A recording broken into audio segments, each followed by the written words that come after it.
नमस्कार, मैं रीता उपाध्याय अपने चैनल के माध्यम से अपने प्रबुद्ध तथा श्रद्धालु श्रोताओं को कहानियाँ सुनाती हूँ। कहानियाँ सुनाने का मेरा उद्देश्य सिर्फ आपका मनोरंजन करना ही नहीं है, वरन अपने गौरवशाली अतीत से आपको रूबरू भी कराना है।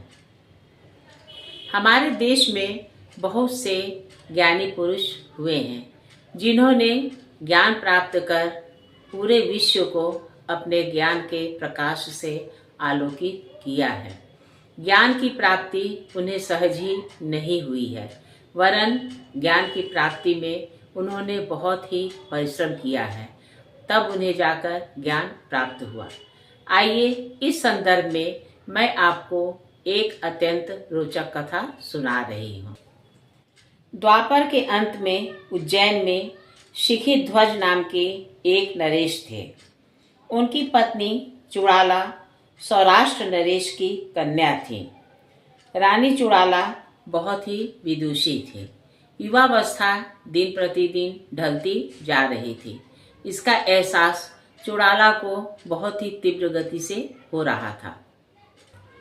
राज सदन में आने वाले महापुरुषों से आत्म तत्व की व्याख्या सुनकर वे उसका मनन करने लगी और मनन से निश्चित तत्व में चित्त को उन्होंने स्थिर किया।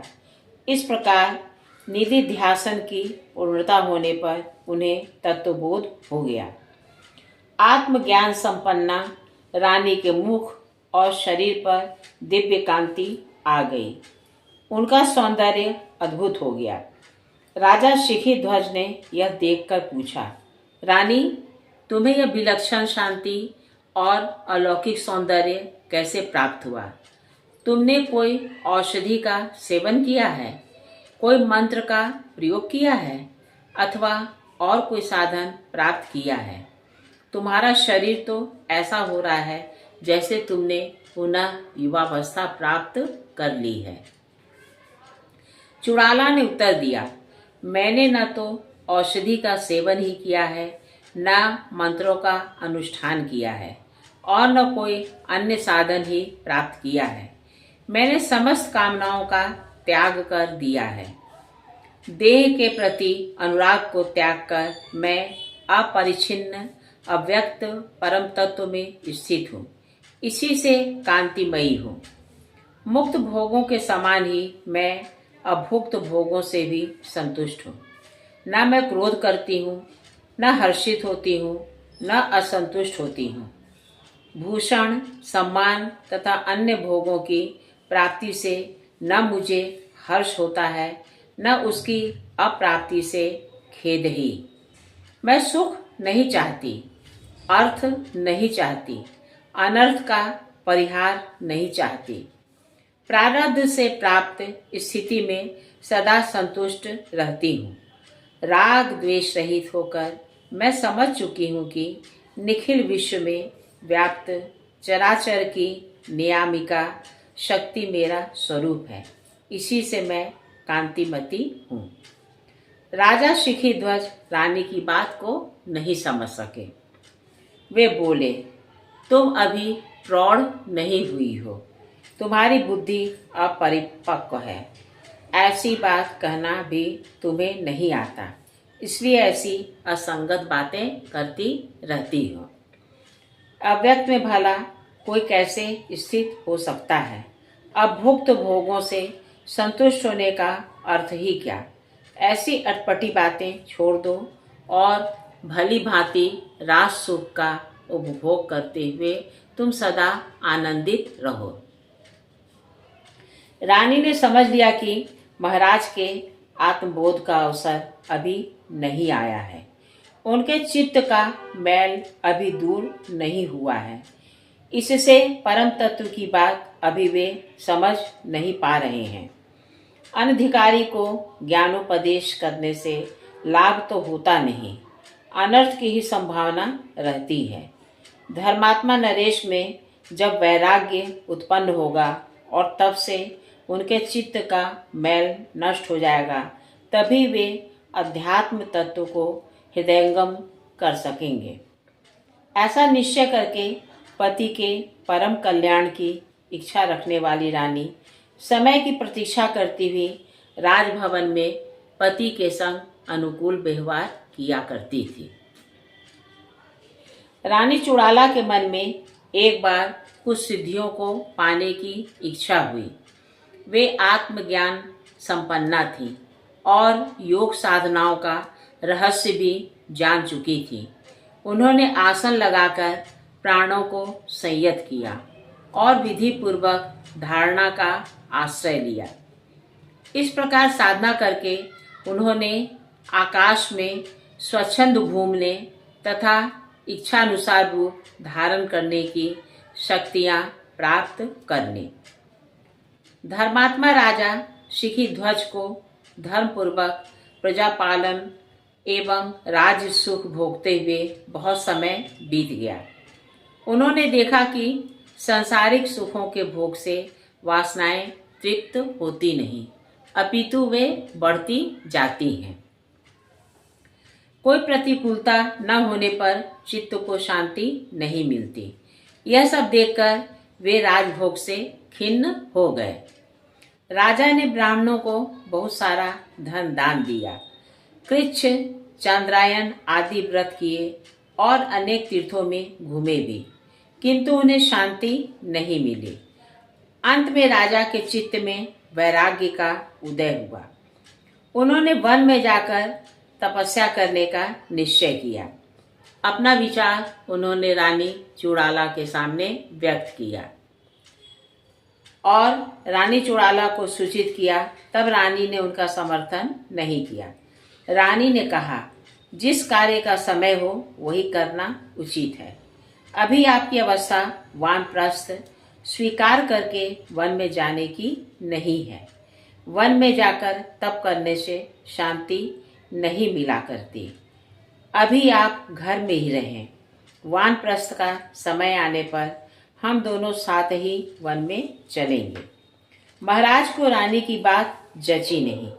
उन्होंने रानी से कहा, भद्रे, तुम प्रजा का पालन करो, मुझे तपस्या के मार्ग में जाने दो, मेरे मार्ग में तुम बाधा उत्पन्न न करो। प्रजापालन जो मेरा कर्तव्य है उसका भार मैं तुम पर छोड़ता हूँ। राजा समझते थे कि समझाने से रानी चुड़ाला उन्हें वन में अकेले नहीं जाने देंगी।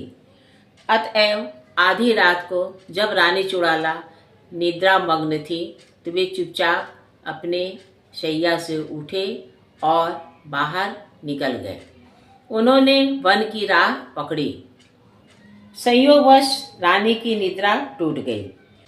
रानी ने देखा कि महाराज अपनी शैया पर नहीं हैं, तो समझ गई कि वे वन की ओर गए होंगे। योगिनी रानी खिड़की से मार्ग से निकलकर आकाश में पहुंच गई। शीघ्र ही उन्होंने वन में जाते हुए अपने पति को देख लिया। आकाश मार्ग से गुप्त रहकर वे महाराज के पीछे चलती रहीं। वन में एक सुंदर स्थान पर नदी के पास राजा ने रुकने का विचार किया और बैठ गए। पति के तपस्थान को देखने के अनंतर चुड़ाला सोचने लगी, मैं इस समय महाराज के पास जाऊं यह उचित नहीं है। उनकी तपस्या में मुझे बाधा नहीं देनी चाहिए।